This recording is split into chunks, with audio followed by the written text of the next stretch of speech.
Welcome back to NetLab 8, Configuring Active Directory Domain Services on VMware vSphere. I'm Richard Golson, and we're going to take a look at Task 4, where we will add an ESXi host to Active Directory and assign object permission to an Active Directory user.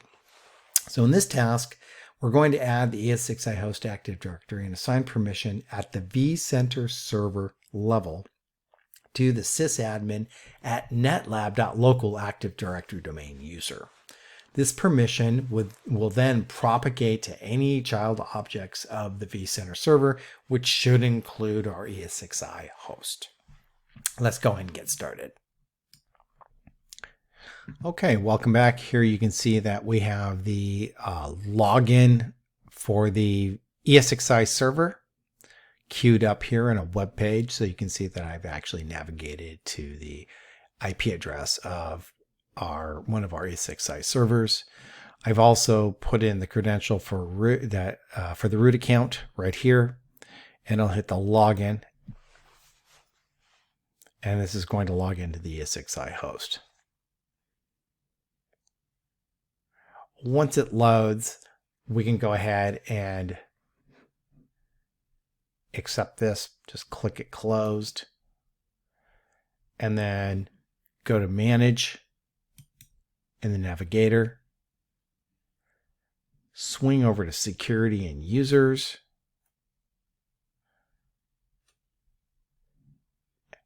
down to the Authentication tab, and then click Join Domain. So it looks somewhat similar to what we accomplished on the ESXi server, but it looks a little bit different too. Let's go ahead and put in the information we need in the Join Domain window. It should look pretty close to what we were doing, or it should look identical to what we did previously. So we'll go ahead and use that netlab.local domain, Active Directory domain, and then we'll use the administrator account.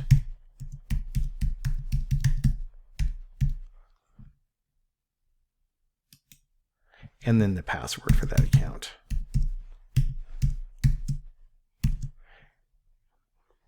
And hit join the domain. And we can just watch the progress here. We can see the join domain, refresh services, both completed successfully. All right, so let's go ahead and move forward. We're going to change our focus back to our vSphere client. And so we'll drop over here. And then what we want to do is navigate over to the hosts and clusters. So if we click on the vSphere client icon here and get ourselves over to hosts and clusters in the navigator, let's select that ESXi 01 server that we just joined to the domain. And then we can swing over to permissions here.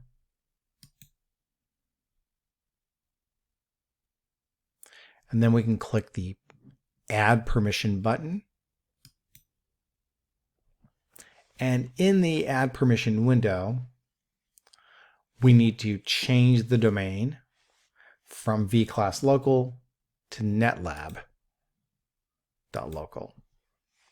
And then what we'll do is we'll go ahead and complete this by putting in the user group, which is going to be the sysadmin.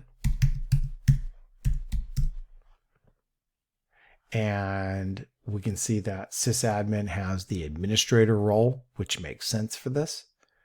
And then we'll tell this to propagate that permission to any of the child objects for that server. Go ahead and click that and click the OK.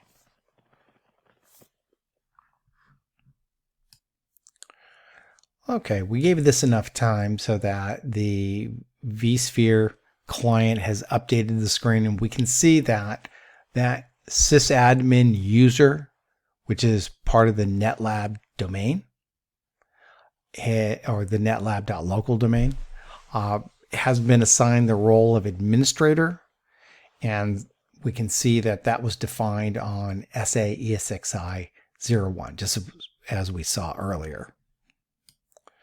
to put this in context, if we think about what's happened here, we have a vSphere object, which is the ESXi server. And so what we've done is we've defined a permission that assigned this role called administrator that has a set of privileges or things that the administrator role can do. And we've assigned that to the vSphere object and attach that to the user or group, in this case, sysadmin user. So in essence, we've created rights for the sysadmin user to manage at the administrator level the ESXi server. And one of the great things about doing that is that we can then have those rights trickle down to any child objects like virtual machines, etc. So that way they could inherit those permissions. Okay, so now that we've completed that task, let's move on to our next task, and we'll continue to work with roles and permissions in the vSphere environment.